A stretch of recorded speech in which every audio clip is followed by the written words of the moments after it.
Hey everyone, this is Linda Jo Miller, Lieutenant Susan Watson in King Kong Escapes. You are listening to Tommy Throwback Kovac on Splat from the Past. He will gorilla your dreams.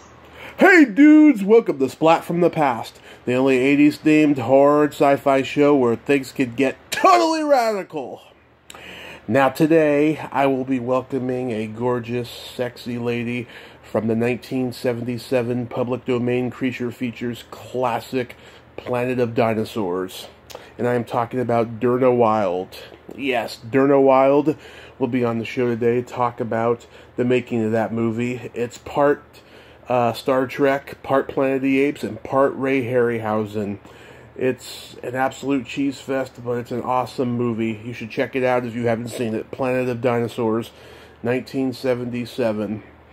And she was also on Wonder Woman, Starsky and Hutch, and a couple other things. And it's going to be great to talk to her today and find out what she did afterwards after she got out of the business.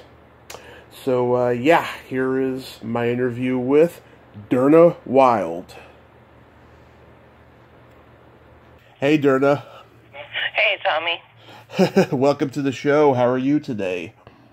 Well, I'm vertical. Vertical?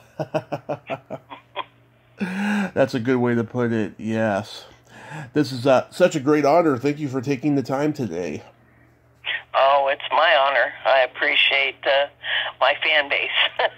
Oh, that's wonderful. There's a lot of people in this world that don't, but I've been lucky to interview so many people who do, and I appreciate it as well. So, going back in time, did you gravitate toward acting early on in your childhood? Actually, no. I never intended. It was not even on my horizon at all. I fell into it quite by accident. I moved to Los Angeles with my then boyfriend, who was a fashion photographer, and I went because I was a writer. Mm-hmm. And my intention had been to get into writing.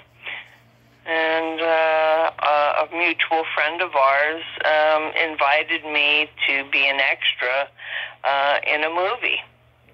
And I said, sure, why not? You know, yeah. At that time, this was in 1972, long before you were born.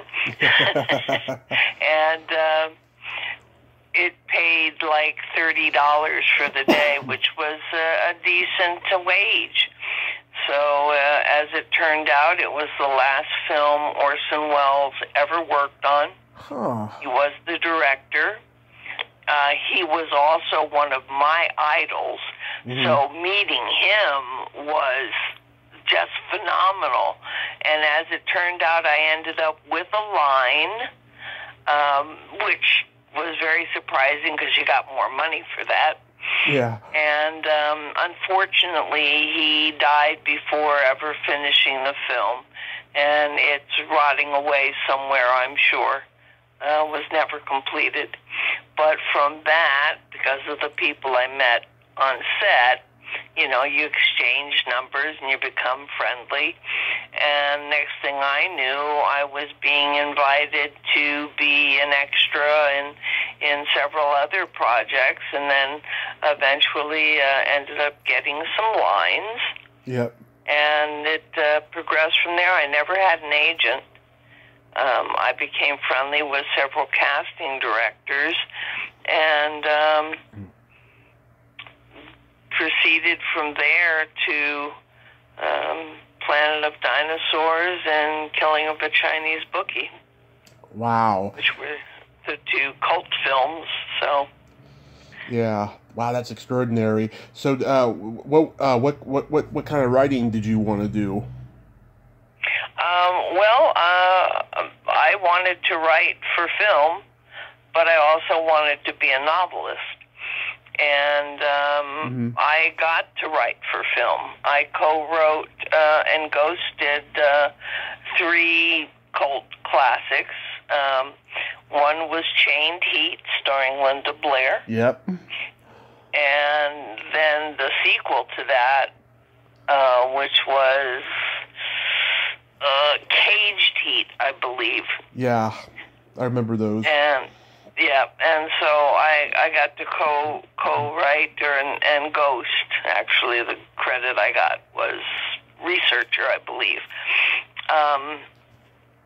Those two, and then I did the initial script for Commando Squad. Wow, that's cool. That is so cool. I didn't even realize that. Were you doing it? Unfortunately, then the writer's strike hit.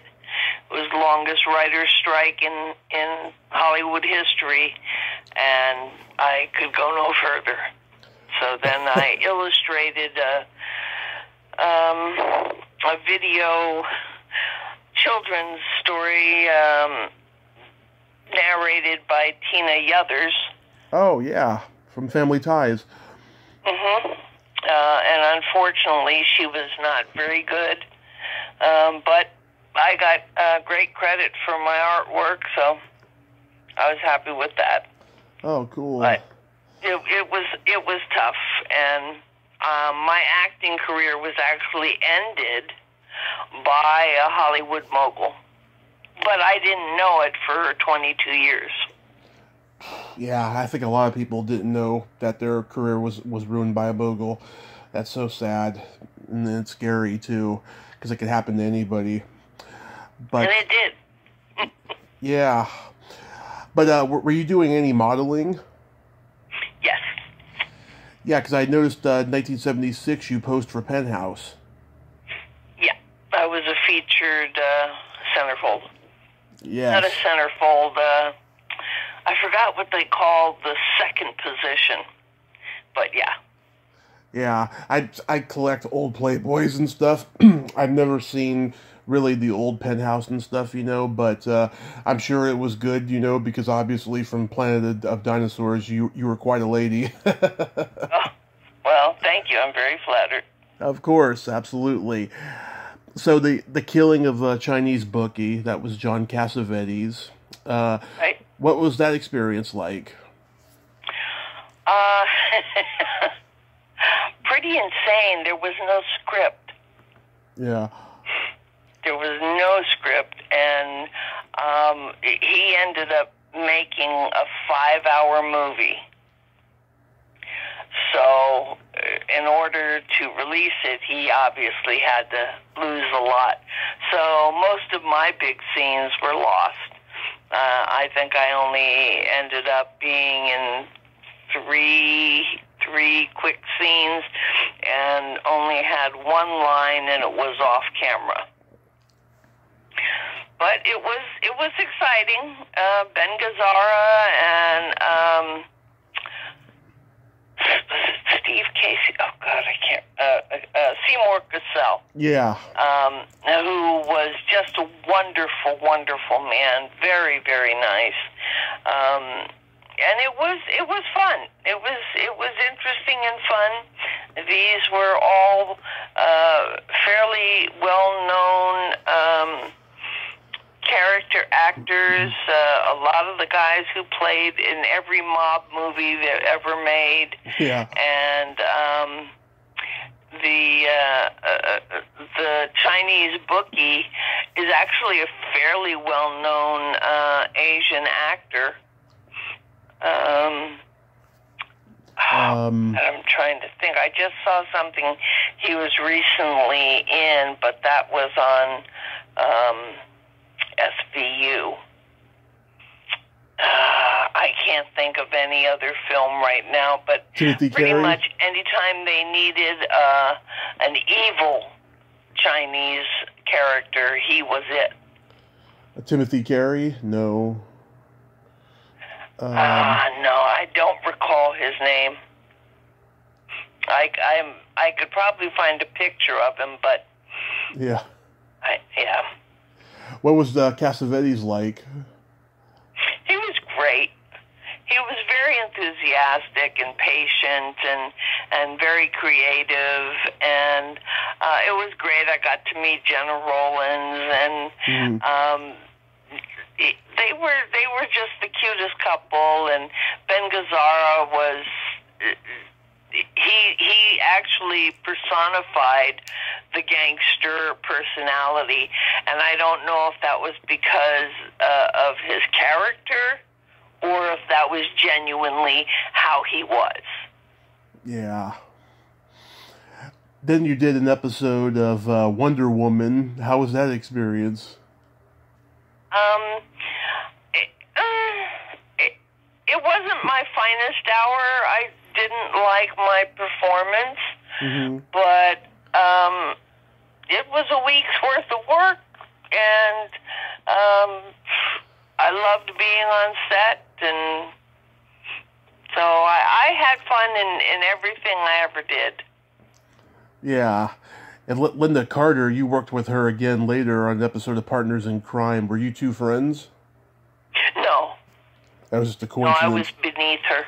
Oh, yeah. She was not overly friendly with anyone who didn't have top billing. Yeah, I've heard that from a lot of people who worked with her. That's really messed up, I think. Well, I mean, I can understand it because people in her position are insecure.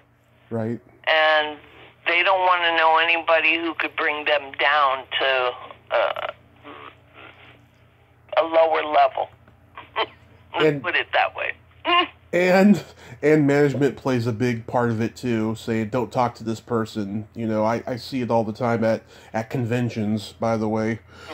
It's pretty bad. Anne-Marie Martin was in that episode. Did you work with her? I don't even know who that is. She was on a very funny show in the 80s called Sledgehammer.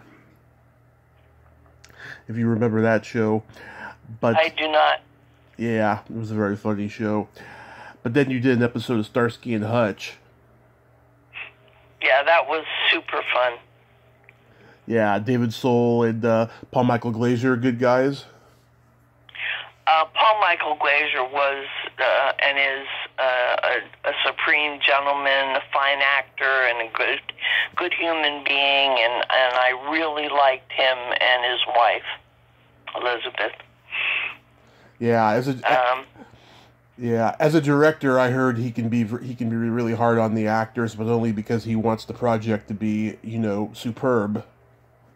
Yeah, he's got a bit of an ego, but he can be tough. He wants you to show up for work. Mm-hmm.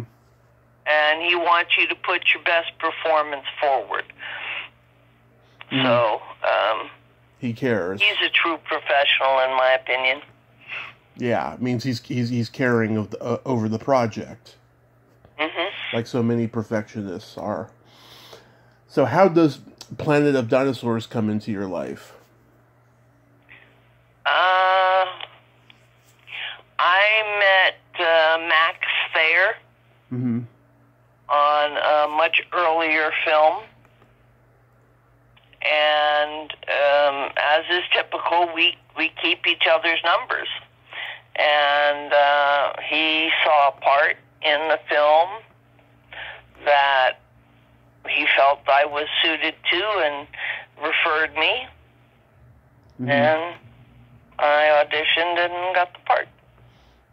Wow. I think they gave me the part because they wanted to use my name because it was so different. Mm-hmm.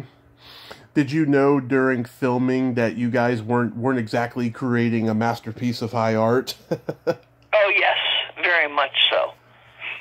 And unfortunately, because it was such a low-budget film, and James Shea was a first-time director and kind of lost, yeah. They ran out of money. So a couple of us had to sign, oh God, what's it called? My brain fails me. Waivers? Waivers, but it was more than that. It was deferment. Sorry. Yeah. We had to defer final payment. Yeah. And of course, they never paid it. Yeah. They still owe me money plus interest, but yeah. Oh, yeah. I don't think I'm going to see that.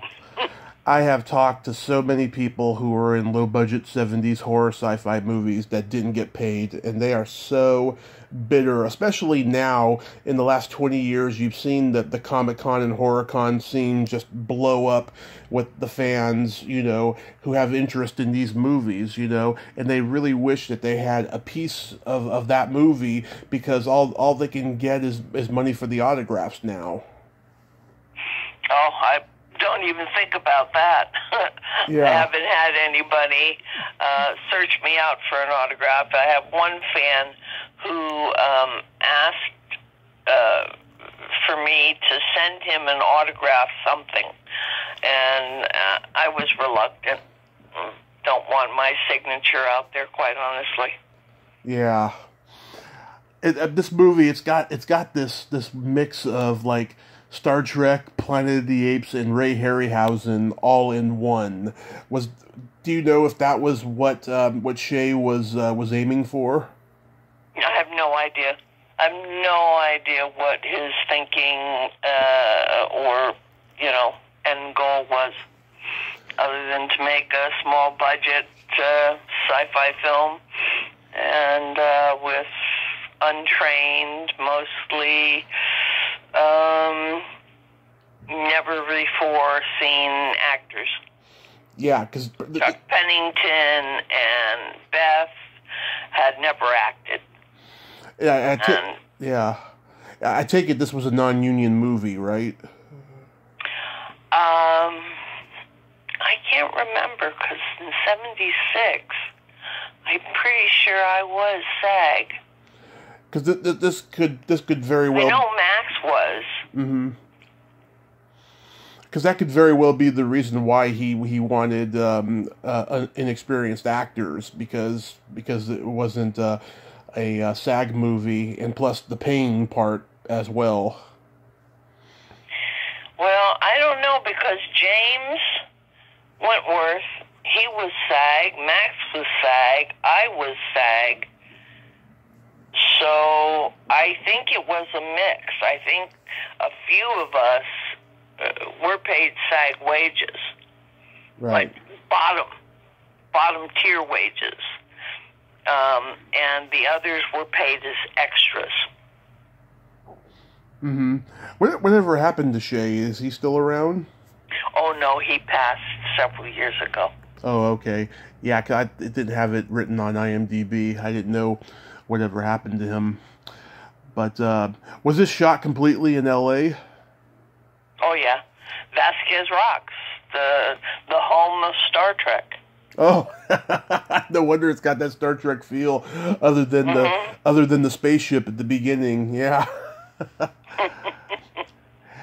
You all, yep.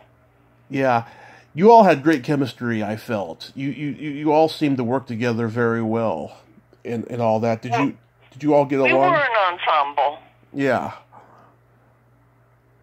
And pretty much all of us were on set all the time. So it wasn't like most films where you're doing one section with one group of actors, and then you're doing another day a different section with a different group of actors, and then it all gets put together in editing. We were all there all the time. I hated my costume, by the way. I absolutely hated it. And if you look carefully, you will see me constantly tugging up the waistband. Yeah, I have noticed that, actually. I hated that costume. I didn't know if it was genuine or just part of your character. No, I couldn't bear it, because the last thing I needed was my butt crack on film. So it's one thing for my tits to be on film, but it was a whole other thing for my butt crack. So, and when we were in the lake, supposedly swimming from the downed ship, because of the costume, I literally could not kick my feet in the water. Mm-hmm. So it was all just dog paddle breaststroke. Huh. Are you in touch with any cast members? Just Max. Just Max. Oh, and Harvey, my boss. Yeah. Harvey Shane. Yeah. How are they doing? Max he has continued to work in low budget films, and he's also a writer, and I visited him about a decade ago in LA. Mm-hmm. And Harvey and I stay in touch via email and Facebook. Mm-hmm. And as far as I know, they're both doing well. Oh, that's I good. haven't heard otherwise, so. Oh, that's good. I love it when you and Charlotte are eating the bush leaves, and she's like, it tastes like shredded wheat, it's high in protein, and you're like, I need prune juice to wash it down. That's a great line. Yeah, well, we tried to make a few be memorable. Yeah. How many days did it take to film? Oh, gosh. Now you're really asking a technical question. Jim Opperol would probably be best able to answer that. Okay, let me rephrase the question. Do you think you were there a long time or a short time? By comparison to other films, I would say a short time. A short time. Okay. Mm-hmm. Yeah. Maybe 10 days. Maybe 10 days. 2 weeks. Mm-hmm. How come the movie didn't get a theatrical release? It did, as far as I knew. Okay, because on the internet it says it didn't. Was there like a screening for the cast and crew? Yes. Mm-hmm. What was the reaction? It was cringeworthy. They were just... I mean, there were definitely moments where I had my hand over my eyes and I was shrinking down in my seat. I definitely remember doing that. But in the end, we all had so much fun that, we applauded each other as our names rolled on the screen. Yeah. So. Was there any walkouts? No. I have never seen that in a screening of any film or show that I was involved in. Mm-hmm. Did you guys have a rap party? I don't remember one. Mm-hmm. I think we might have, had like cake and ice cream. I do remember eating cake and ice cream on set, but and I have to assume it was either somebody's birthday or a rap party. Okay. And the baby in the movie, mm-hmm.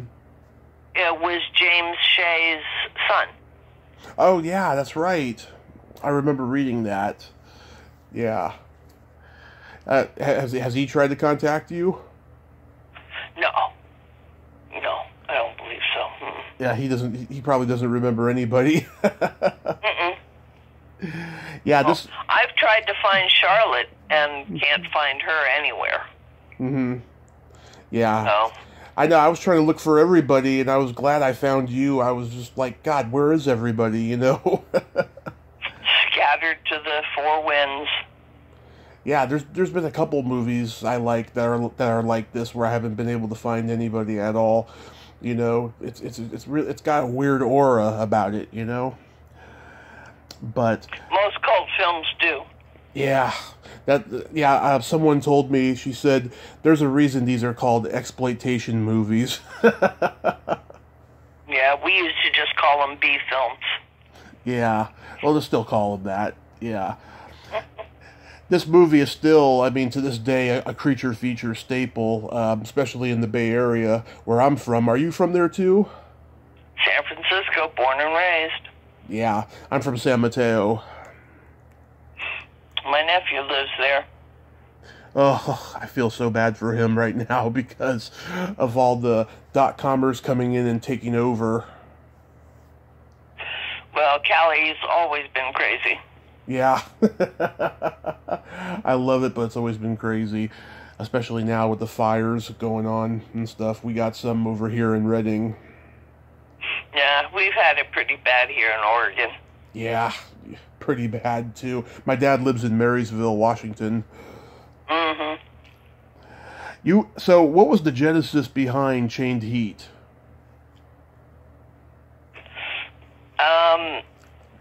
The head writer was a friend of mine, Mm-hmm.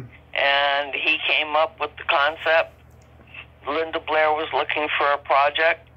The producers knew the head writer, whose name was Aaron Butler, but I believe he's credited as Vincent Mongrel on the film.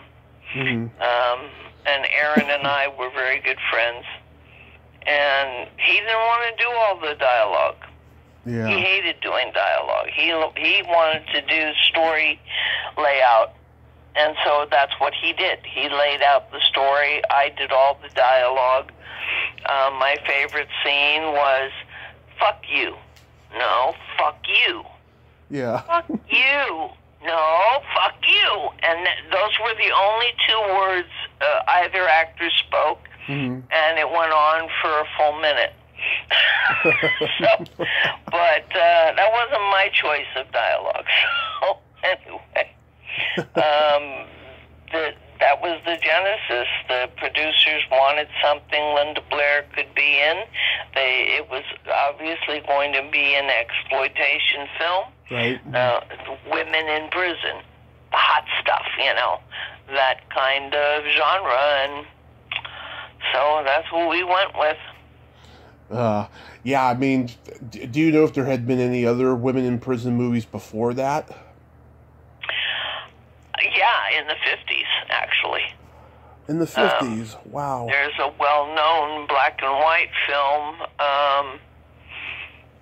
and I don't remember if it was Anne Bancroft. Oh. It had a couple of named people. Are you talking about I Want to Live? I don't remember the name, but that might well have been it.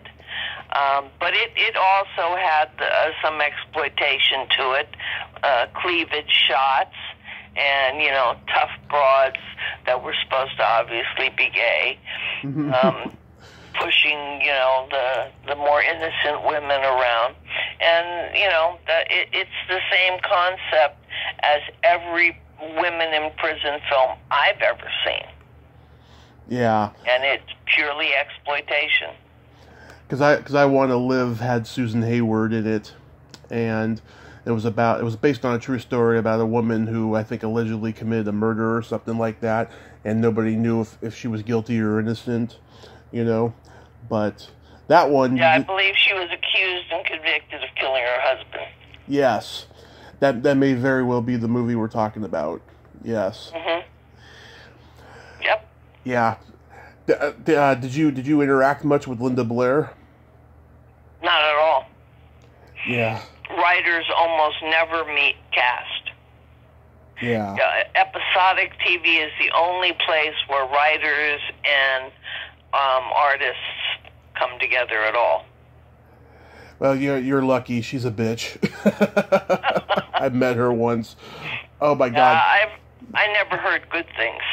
Yeah, I just wanted a picture with her at a convention, and then suddenly I was beneath her, and she was just very rude. But she did one nice thing during it.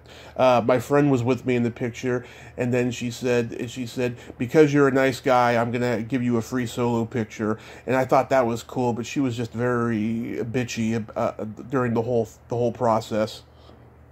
Yeah, she was pretty insecure, though, so you have to take that into consideration. I mean, she was a little kid when she made Exorcist, and she got a big head for it, and she really didn't do that much acting. It was mostly a stand-in that did all the majority of film work. It wasn't Linda. She was too young to do most of that work. Mm-hmm. Yeah, I've talked to... And most people never saw the original Exorcist because the original was so horrific. Yeah. And I was at that screening. Really? Yes, where people were literally throwing up in the aisle and running, screaming out of the theater. Oh, people threw up with the cut that got released. And my parents can confirm that. They saw it in the theater. Well, I can tell you this, one of the major parts of the film that was removed was her masturbating with the crucifix. Right. And slamming it into her vagina on film. Oh my God. Yeah, that is way too much. Yeah. For a horror film, at least. Yeah. So, I mean, a lot of stuff got cut for the eventual release. Yeah, I've interviewed. This was a premiere screening. It wasn't open to the public per se. Yeah, I've interviewed Eileen Dietz, who played Pazuzu. She's nuts, by the way, and her and Linda don't get along either. Whenever they're at conventions, they avoid each other like the plague. They won't even do a panel together. Yeah, I mean, I understand milking it for all you got. Yeah. I guess I would do an appearance with the cast from Planet. Mm-hmm. I wouldn't do conventions. Yeah. I mean, what would be the goal other than to, generate fan appreciation? And I already get that. And I mean, financially, it would cost me to go to those rather than getting paid. So yeah. Going back to what you were saying before about the autograph thing, do you not want to sign autographs because of the whole eBay thing?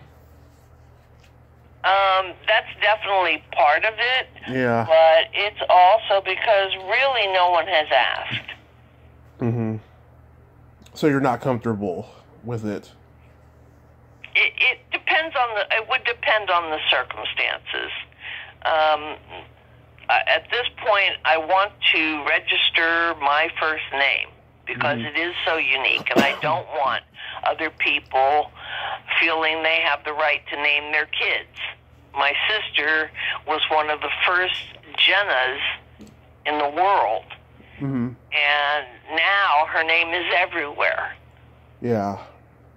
And, yeah, I mean, I feel bad for her, because she turns around and she's Jenna Jameson, and she's, a character named Jenna, and it just goes on, and because she also was an actress, and really a fine actress,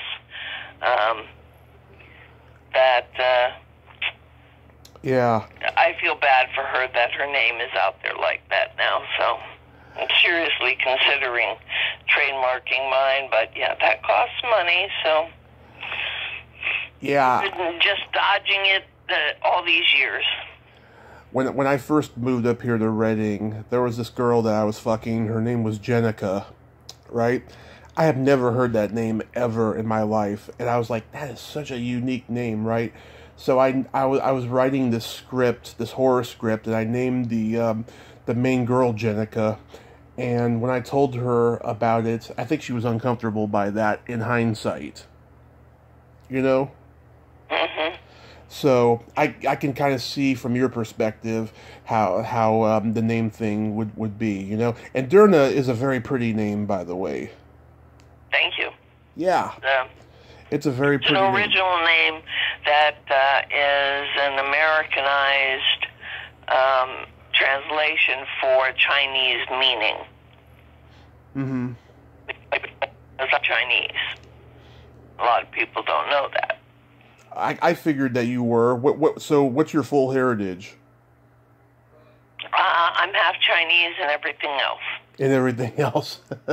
Is there any Italian? I mean, literally, my mother's side of the family started in Africa during the Moorish invasions, and traveled from there all across Europe with stops in Russia and in Wales and Scotland and Vienna and Austria and eventually New York. So I'm basically an African Chinese Jew. That's awesome. That's awesome. I think we need more of those. So yeah, it's tough for me to have prejudice against any nationality, but I have a lot of prejudices against idiots and Same here. Evil. Same here, Derna. Same here. So when the phone stopped ringing and you were oblivious to the fact that your career had been ended by a mogul, what did you do? Well, I pursued the writing, and that's how I met these other writers, filmmakers, and got involved with writing. And I was just at the point in my career where I was about to get my writer's card from the Guild when the strike hit. And that strike went on for more than 6 months, and I couldn't make a living. No, but none of us could. Because we're not making film, we're not making TV, we weren't making anything new during the writer's strike. It was pervasive to the whole industry. And this was the 88 strike? Was it 88? Because there was one in 80, and then I know there was another one in 88, which fucked up a lot of filming in L.A. during that time. I don't honestly remember. It may have been the one in 88. Honestly, it was so long ago now. Yeah. I don't remember the time. But I was also an artist, and writing and creativity in art mediums were my two passions. So I turned to my artistry. But I also had regular jobs. I was a bookkeeper. I was also the first woman driver for the taxi service in Hollywood to work the night shift. Nice. That's awesome. Yeah, my dad drove a cab for a little bit when I was in high school. He said he met the craziest people. Oh, God, he met women who were quite possibly prostitutes with, doing an escort service type of thing, and lots of drunk people. He said driving a cab was just quite an experience. Well, imagine driving it along the dark streets of Hollywood. Yeah. At night. I literally had a knife stabbed into my dashboard next to my meter. God. Because it let people know, you fuck with my money, I'm going to cut you. Ugh. It was that simple. And, you know what I look like in the 70s. Yeah. So imagine me driving a cab with all that hair. Yeah. And, of course, I never knew I was pretty. Oh. Never had a clue. Didn't know for decades. You're very pretty, Derna. Very pretty. I was, back in the day. So what do you do in these days when COVID isn't going on? Well, actually, I've been very, very sick. Had cancer. Oh. And ended my chemo a couple months ago, but the toxins from the chemo don't leave the body. And the type of chemo I had was really, really hard on the body. So I'm having some kidney issues. And life has come to a screeching halt for me right now. I'm literally getting by day. Oh, my God. Well, you're very brave for just, living your life and doing what you can, Derna. I mean, that's awful. Do you have a lot of support though from family? My sister is my best friend. Unfortunately, she lives in France. Oh. And so she did come out to be with me through my surgery. They had to take half my lung and through the chemo. And then she got trapped here because of COVID and ended up having to stay here an additional 6 months. So that was hard on her, but very helpful to me. Mm-hmm. And then, she went back, and the isolation does get to you. Yeah. Because I know no one here. I moved here 2 years ago, literally as an escape from Las Vegas, where I'd lived for 20 years, which was 19 too many. I hated Vegas, but I couldn't get out. 19 too many. That's funny. I'm sorry? I said 19 too many. That's funny. I like that. Yep. So, but I love it here. It's a wonderful, beautiful, calm place. And the people are fairly friendly, but if you can't get out to meet any, it's really difficult to make friends. Yeah. And so because of the isolation and the shutdowns, there aren't very many places you can go to gather.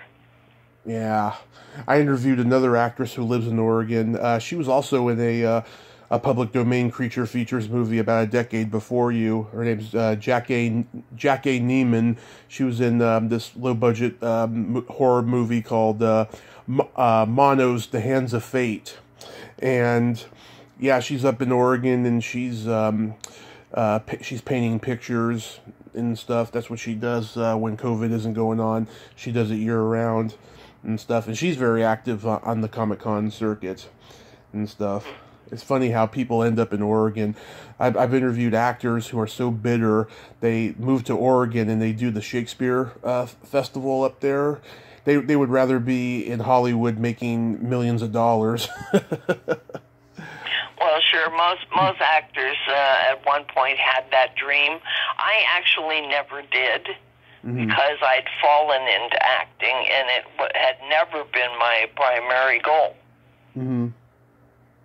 And, when the offers dried up and I could no longer reach the casting agents who had helped me, and I couldn't get representation, I just attributed it to God's will and just moved on with my life. I never even put together that all my work dried up because of one man. Yeah.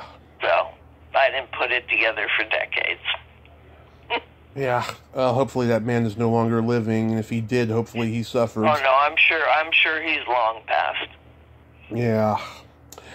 So Derna, there's this secret silly game that I like to play with my guests, and what this is it's a series of silly slumber party questions, and how it works is I ask you the question, you answer it, and then you ask me the exact same question and I answer it.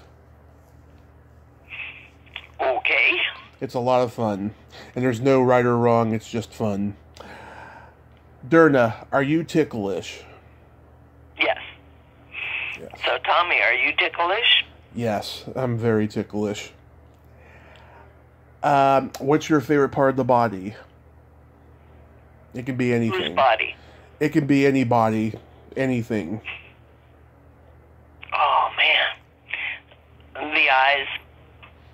I hear that one a lot, yeah. And what about you, Tommy? The belly button. Okay. Which, by the way, you had the belly button of an angel. I never had a problem with it. Let's put it that way. Yeah. What color are your toenails painted? They're not. Okay. What color are yours painted? They are au naturel. There you go. which means they're not painted either. Mm-hmm. What would you say is your best personality trait? My generosity of spirit. I agree. And then for me, my sense of empathy, and I have no filter. Well, that makes sense. Yes. And then my favorite question, is there a stinky smell that just makes you gag? Oh, boy. There are a few.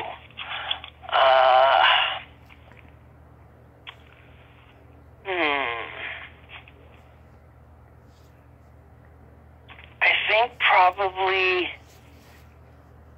the one that first comes to mind is skunk marijuana. Oh, that's the worst. Yeah. And what about you? Either farts or feet. Either farts or human feet. farts? Yeah, farts or feet. I told that to an actress. She told me I should write a book called Farts and Feet. Well, that could be interesting. She found somebody with a foot fetish and somebody with an odor fetish. Yeah. I don't think I would call my memoir that, but I would definitely put that quote in the back of the book. I hear you. Well, Derna, thank you so much for coming on today, and please stay safe because we need you, and I hope, God stays with you and your health, prolongs you. Well, I appreciate that. Thank you so much, Tommy. I do want to let you know that I am writing my memoir, and hopefully we'll get it published in the not-too-distant future. And it's called How to Survive When the Light at the End of the Tunnel is a Train. Oh, wonderful. I want to read that. And will you come back on to promote it when it comes out? I will. Thank you so much, Derna. Thank you for this very generous opportunity, Tommy, and I wish you all the best in your endeavors. Thank you so much. Take care of yourself, and God bless you, and have a great day. You as well. Bye-bye. Okay, bye-bye. Well, there you have it. Derna Wylde. Ain't she a sweetheart? Oh, what a sweet, fun lady. I enjoyed talking to her, and so inspiring, And, God, I don't know why that mogul had to do what he did. That was awful, But Derna will always be a star in my book. If you like this video, everyone, please subscribe to my YouTube channel. Add me as a friend on Facebook. Join my Tommy Kovac comedian page on Facebook. Follow me on Twitter and Instagram and all that fun stuff. Well, that's all the time we have this week on Splat from the Past. Until next time, this is Tommy Throwback Kovac saying, there's no shame in living in the past, because the present sucks. Oh, and by the way, happy birthday, past guest, Cindy Morgan. Later, dudes.